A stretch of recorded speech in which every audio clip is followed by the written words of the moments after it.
Hi everyone, I'm Sharon Fradkin. I'm a Stoughton resident and a longtime member of the Sharon Stoughton League of Women Voters.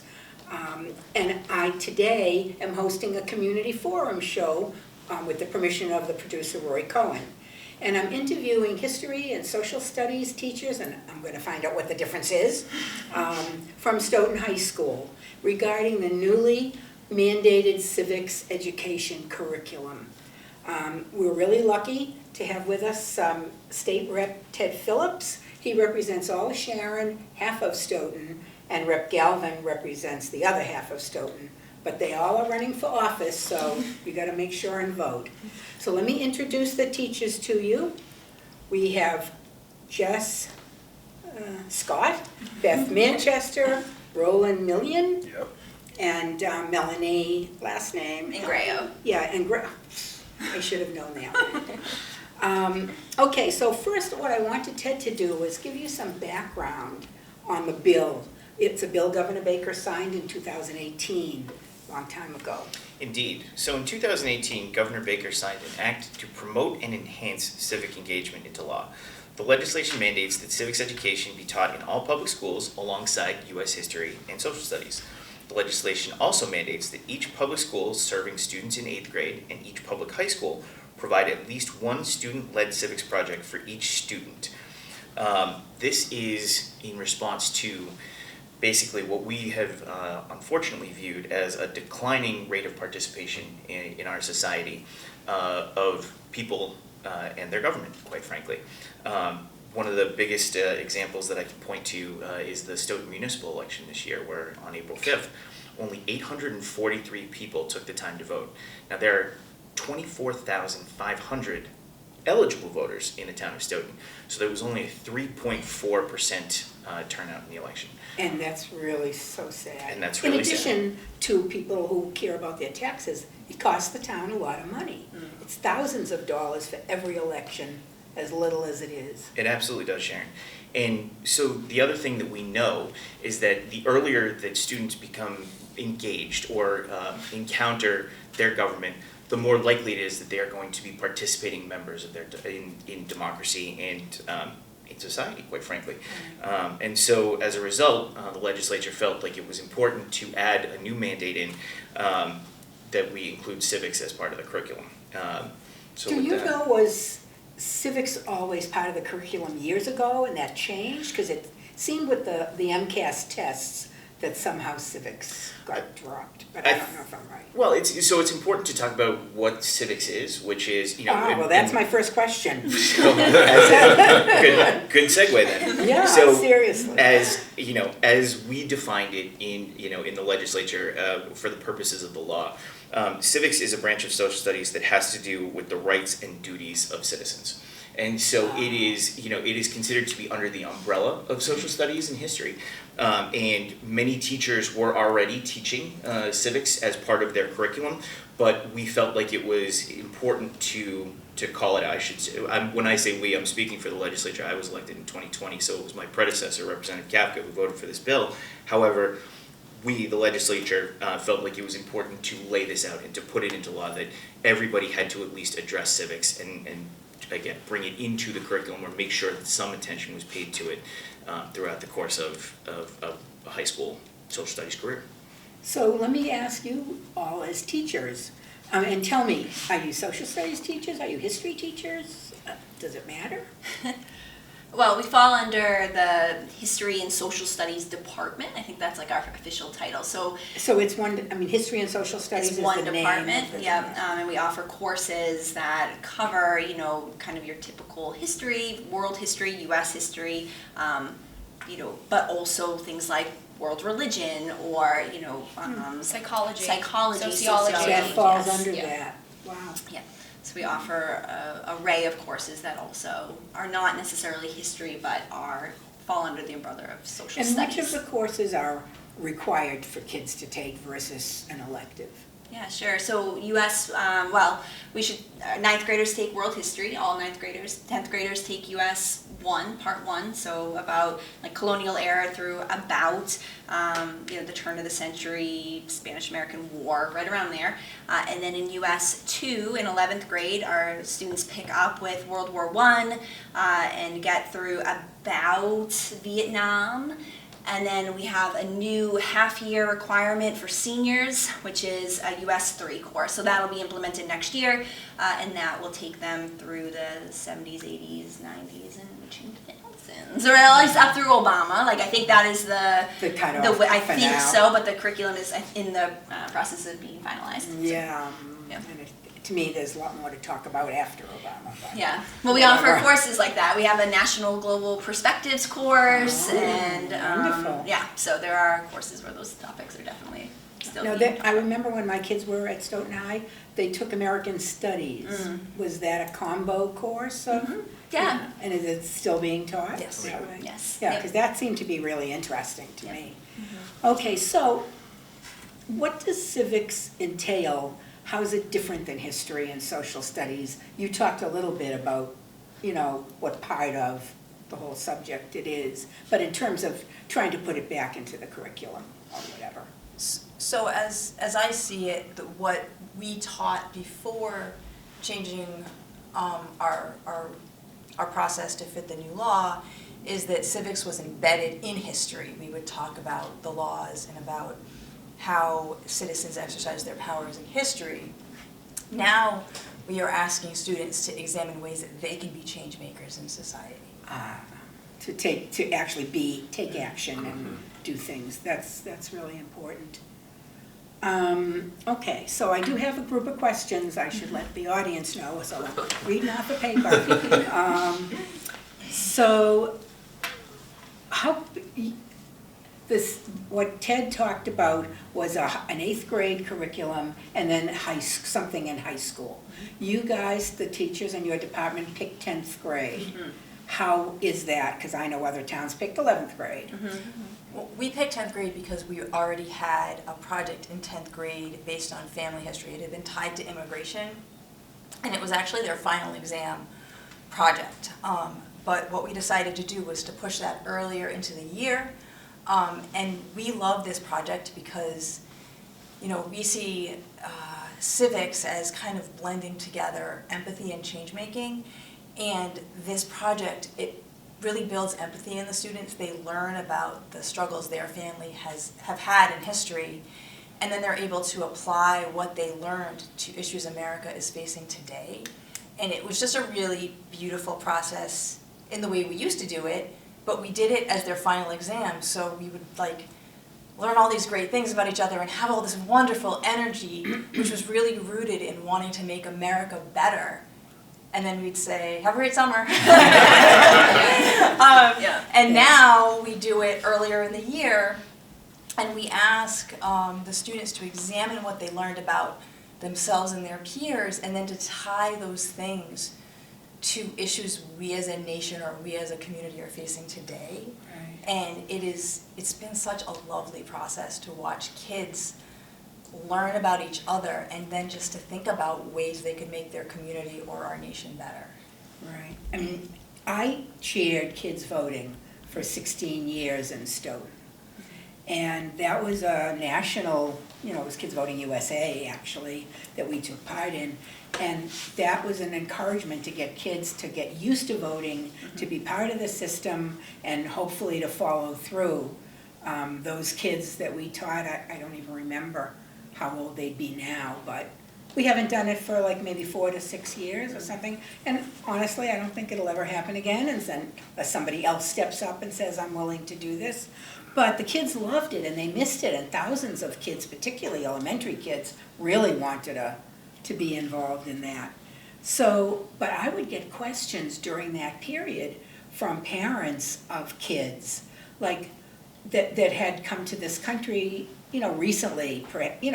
Stoughton has a large Portuguese population, it has a large Brazilian population, and some of those parents used to say to me, so what kind of government do we have? They didn't know. So, I don't know if it'll come up in my questions, but I'm always interested in our kids ever brought to town meeting. We brought them at kids voting, the kids that won the coloring contest went to town meeting. But they and their parents were like, wow, we had no idea. So when you talk about no turnout and things like that, I think the town itself, I'm not blaming schools, I think that the town itself has to make an effort, and probably the league too, to invite parents to the high school during town meeting and see what it's like. They don't even know what kind of government we have or what kind of governments are possible. Anyway, sorry for that speech, but, well, what No, you I think said. it's a problem across, it's not just, in Stoughton. But look who we had running, nobody. Right, we There see was this. no one on the ballot, come on. We see this unfortunately across, cities and towns across Massachusetts and across the greater country. Really? It's an I feel unfortunate. better at least. It's a trouble. Worse but better. No, Well, because, we were a league with Sharon. Yeah. Well, I moderated the Sharon Candidates Night, and they had unbelievably well-educated candidates running for office. And I just was mad. Sorry, Stoughton, wake up. It's understandable, the frustration, but again, this is one of the reasons why, hopefully that we, Right. by instilling this curriculum, by getting people passionate about their government, about democracy, I love that, being able to channel that energy that they find out about their history and their family, and being able to, to hopefully drive that towards a cause that will hopefully get them, again, involved in their government and things like that. That's a fantastic way to approach it. So I think that, we're going to trend in the right direction if we can, if the curriculum We have to sticks. stay with it, and it has to. It is. You have to. Sounds like you all It'll have take really time. worked hard on this, and that's impressive to me, because, a group of educated people that sit together and try to decide what's gonna be best for the kids makes a big difference. So, did you tell me why you picked 10th grade, or did I talk through it?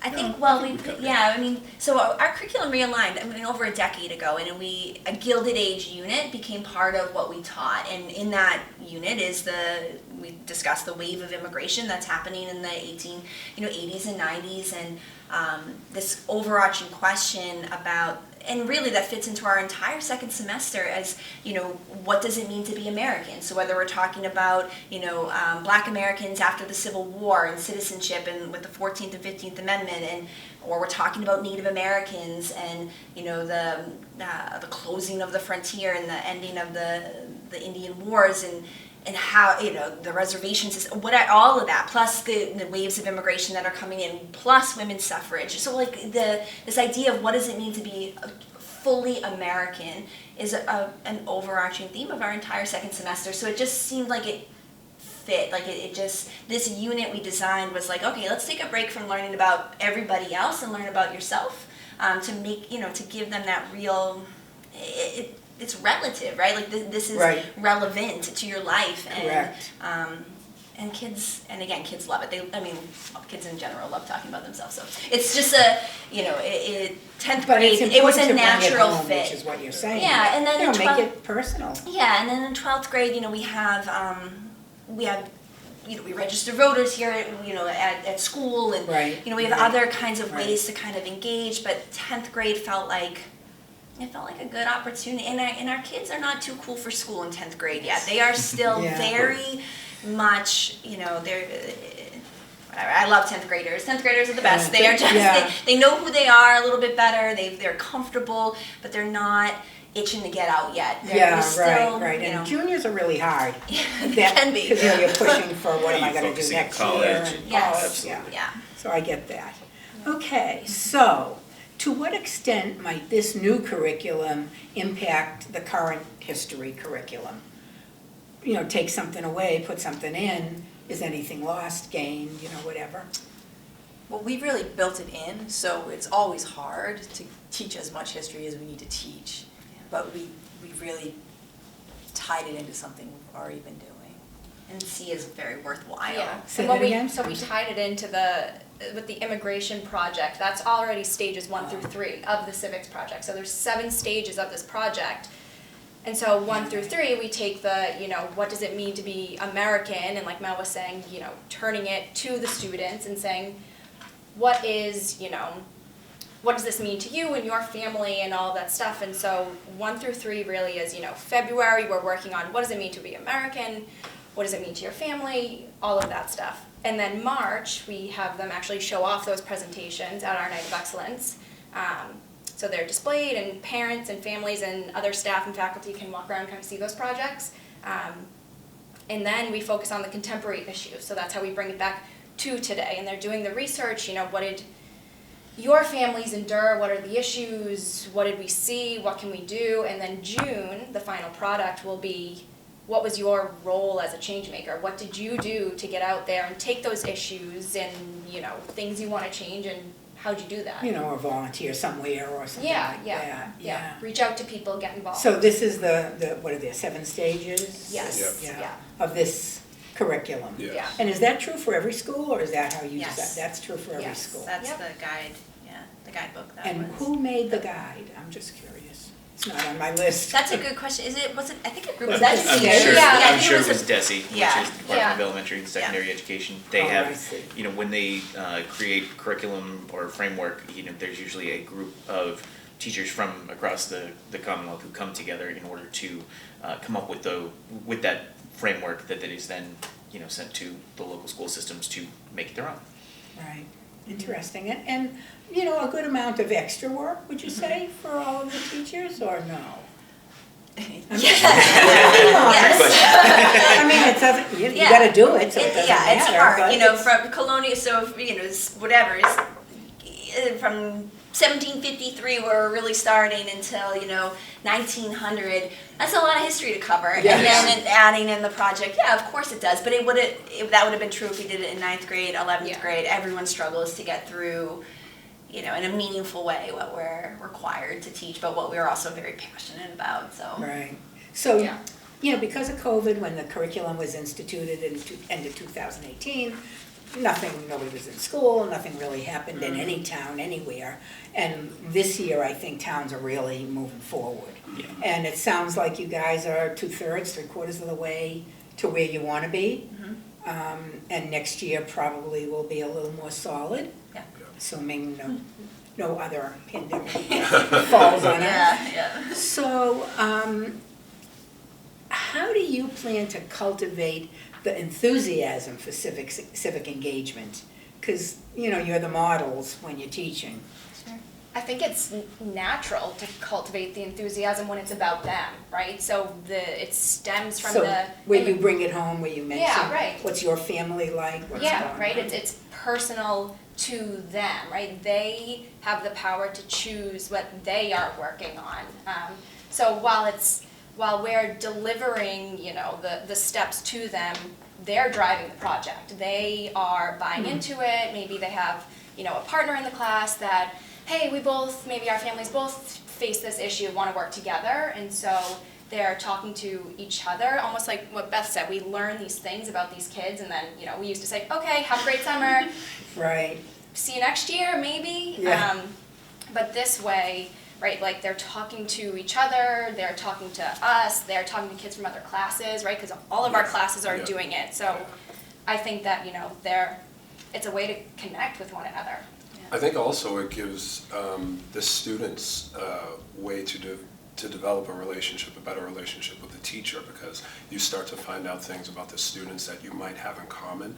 Like one kid talked to me about how his parents came here from Haiti, and my parents came here from Haiti. They came Right. here in 1970, I believe. It was like 2 years after Martin Luther King had gotten assassinated, and they came here, and it was just a whole different world. It was a whole different experience, Right. but we found common ground in the sense that they came here looking for an opportunity, looking for a better life, looking for jobs, and it was just, we found common ground in that. And sometimes that helps you develop the relationship with the student, and they become more interested in learning the things that you're teaching That them. totally makes sense. And they learn about each other. Yeah, absolutely. Like, I think as teachers, we love to see, we don't want silent classrooms. Like No. the classroom you love to teach in and be in is one where the kids are talking to each other and getting to know each other and participating and all of those things. And so maybe they didn't know the kid that is sitting across the room has a shared experience as them. Or maybe they don't share an experience, but they want to get to know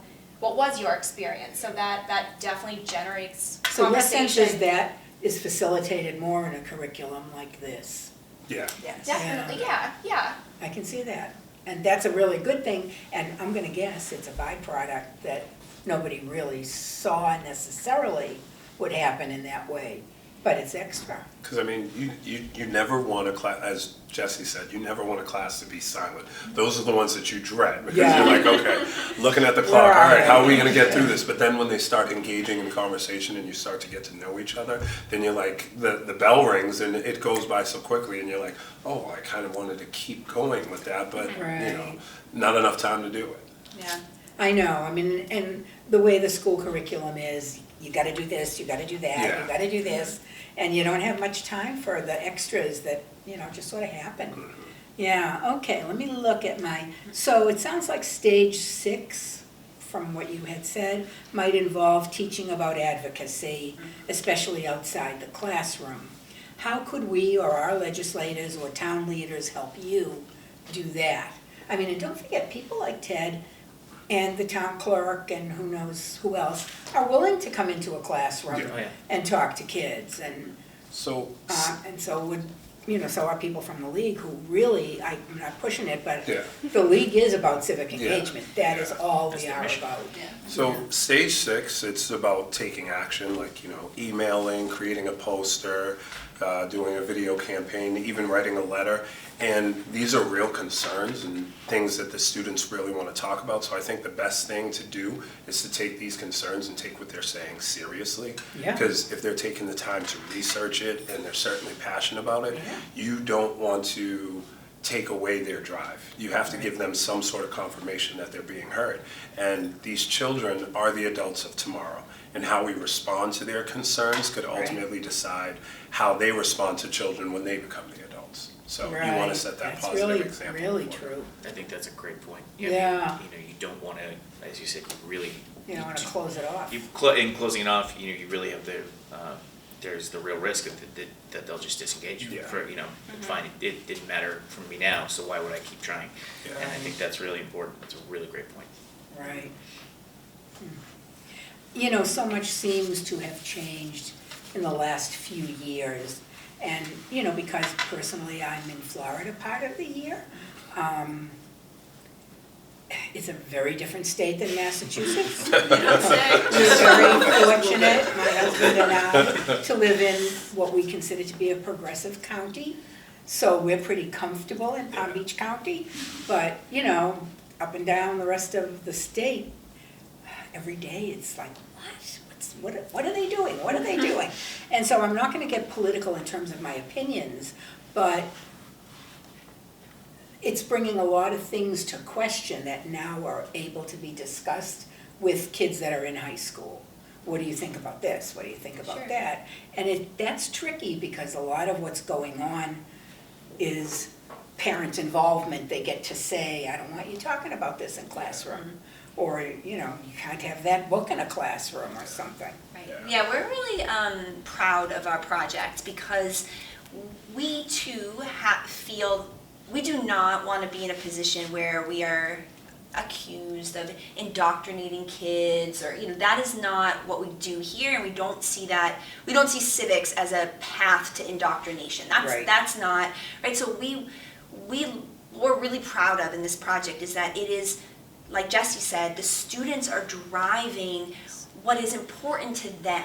So within a classroom, the actions and the issues that students are focusing on could be diametrically opposed to each other, and that's okay, right? Because we're not telling you, you know what, because the way the Civics project is designed by the state, like it gives you a lot of flexibility, school districts flexibility within, do you want to do a whole school thing? Do you want to do a whole class thing? Do you want to do, and we decided very kind of intentionally that we would really prefer our students to have that autonomy over what they want to do, and within reason they can work in groups when there's overlapping shared experiences or interests or whatever.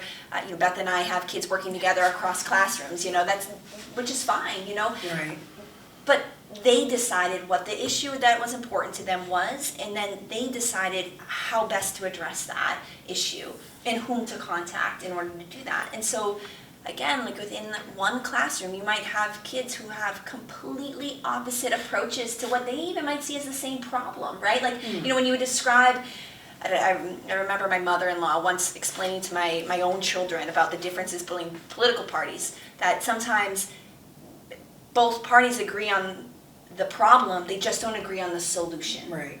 So this project gives our kids, you decide what the solution is, right? You've decided what Work the it problems through, are that yeah. you care about, and you get to decide what the solution might be, and then you get to execute that. And all we're doing is providing them space and resources to help, we're sounding boards, who would I contact, or how, I'm researching this, but I hit a dead end, or like, I don't know who to contact in the school. Okay, well, why don't you try this website? I bet you're gonna find somebody there.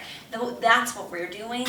We're not, nothing has to be approved by, in terms of what they choose. You're not saying you need to do this, No, you need to do exactly. that. This is what issues are important to today's families. What's important And so then to you. they get to learn about the resources available in Yes, Stoughton. yes. And it to also them. allows them to show their creativity, their Yeah. creative side, like and that's really how they are important. going to get this solution done, because many people have, like, they have similar solutions, or some people have different ways of going about it. And like Mel said, everybody's different, and they're all gonna have a different way to solve these problems. And this is their stepping stone to find out which one that you think works best. Well, and then it sounds like there's gonna be some serious learning there, because people are gonna get to hear ideas from other kids they would have never thought of, taking that direction on their own. Yeah. That's really pretty exciting. Yeah. I love civics. Okay, so, what are the plans for Civics Ed next year, when you'll have a real grounding and hopefully more time? I think the plan really is to just see the final product of this year and then work off that. If we have to make adjustments, refine anything, make changes really just based off what we see fit and appropriate for the products we see this year to, keep building on that for next year. Yeah, the seventh stage of the project is reflection, and so our students will have to participate in a reflection activity, about their a own reflection process. activity Yeah, mean? so like, kind of looking at the entire process, how they You feel. mean maybe writing something about Exactly, yes, how- there's they'll do some writing about how they feel about, what they learned, how they felt about the process itself, Yeah, what was about their good, what final was bad, product, yeah. that kind of stuff. Yeah. And we're doing that too, so we're sort of in the stage 7 also, at the end, like we're already kind of, together talking about like, okay, so an issue our students are facing right now is they're too big, they're too broad in their scope, and how to like, okay, drill down,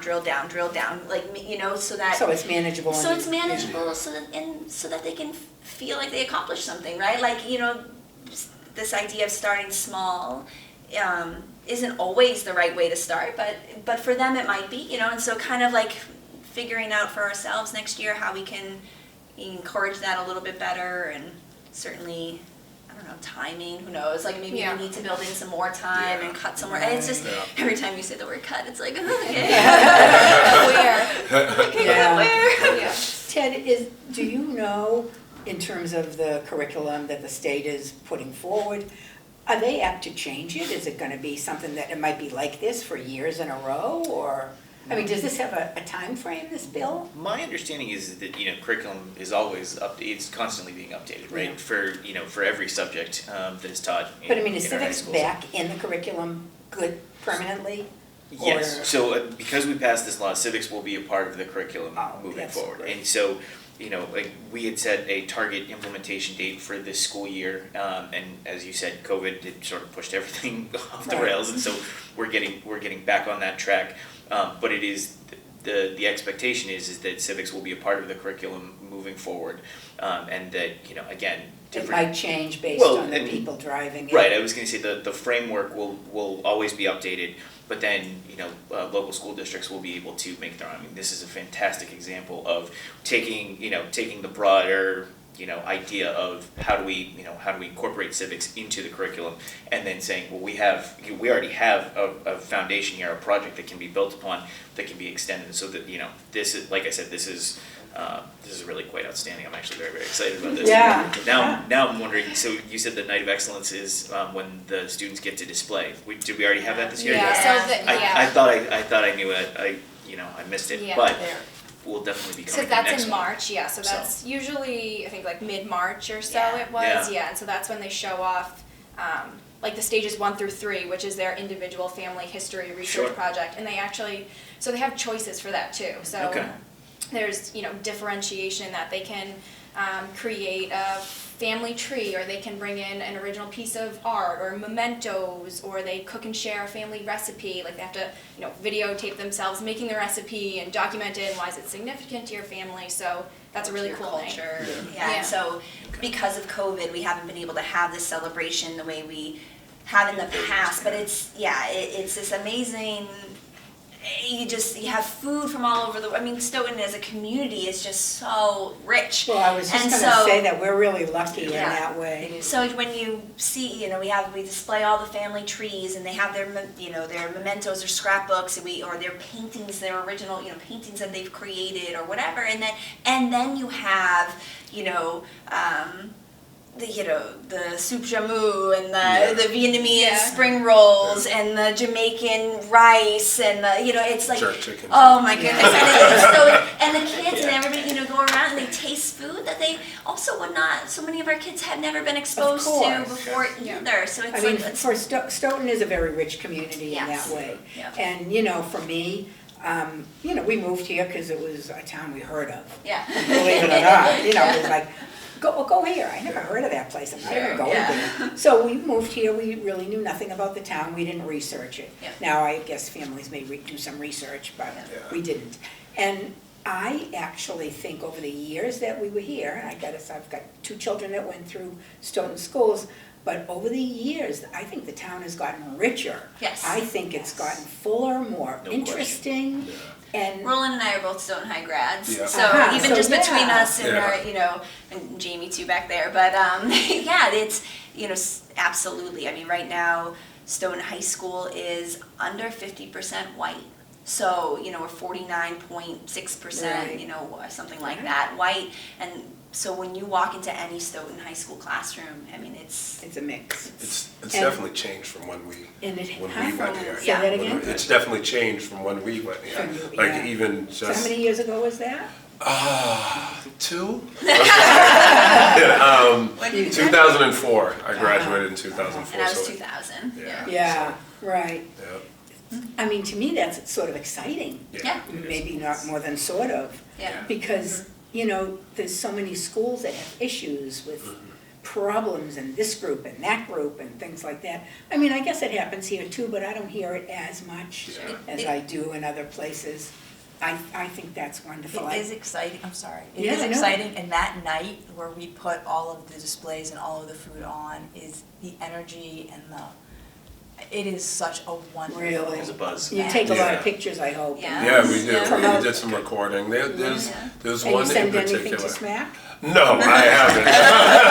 We'll fix that. Roland's first year, he's still trying to. I'm still trying to feel myself out my first year, but there was one project that I had where a girl had her grandmother purified a flower for like the memento and kept it in a box because it was her grandfather and her grandmother were separated and they weren't living together, and he sent her flowers across the country, and so she kept it because it was the first flower that he ever sent her from another country, and they put it in a memento, and she was like, yeah, I was gonna bring it in, but she just showed us a picture of it, but she was like, I was gonna bring it in, but my grandmother said absolutely not. I don't want you doing When anything something to this happens, sort you're of- not taking. Right, you can't take that But risk. it was just incredible to see something like that, because if we had just sat there and just did our teaching, I would have never known anything like Yeah, that. and I know of the Stoughton Library used to have these international nights where, because again, they're serving all of Stoughton Yeah. and lots of different nationalities, whatever.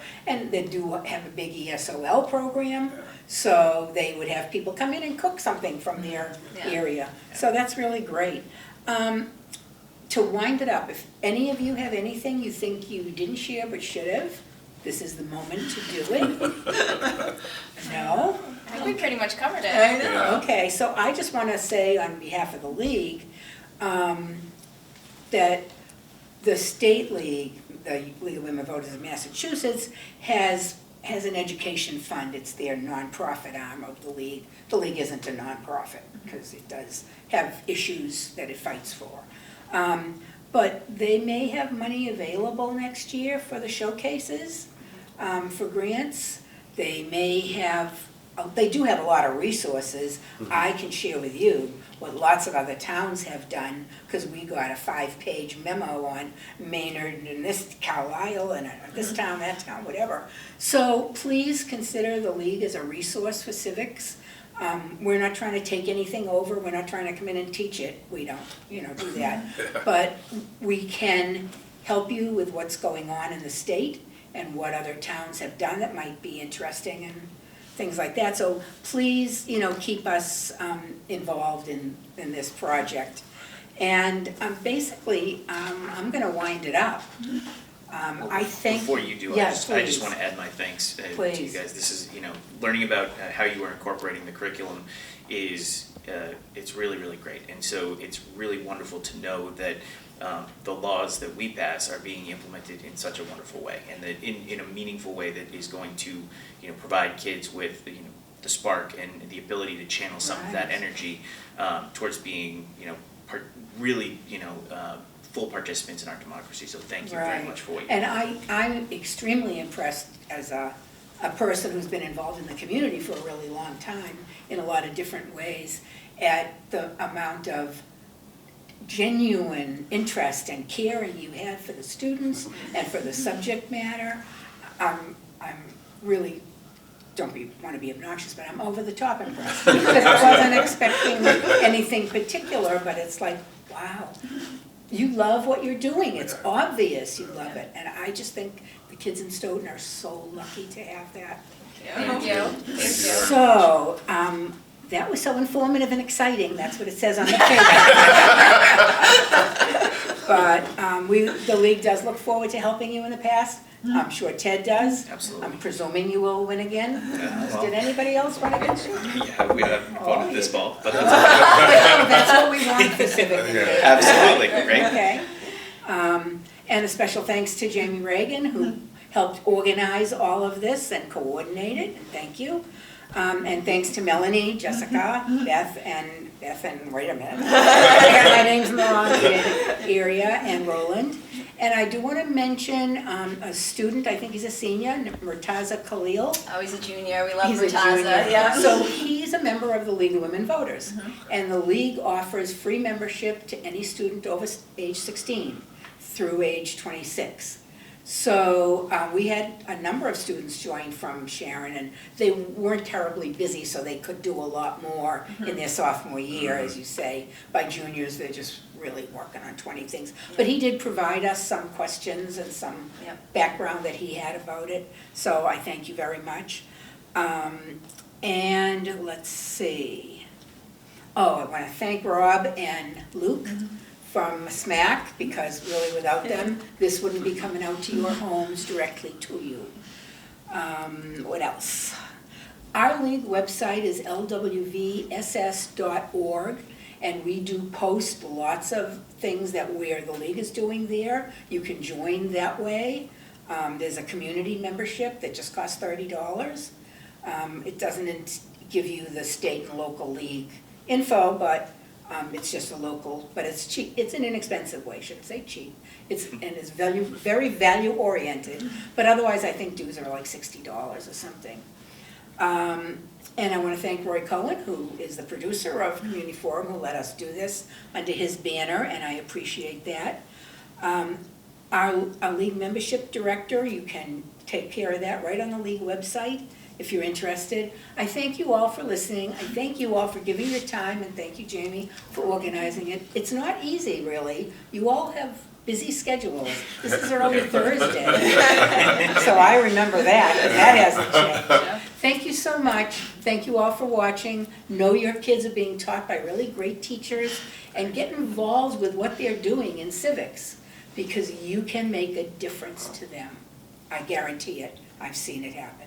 Thank you all very much. Thanks, Ted. Thank you. Thank you. Thank you. Thank you.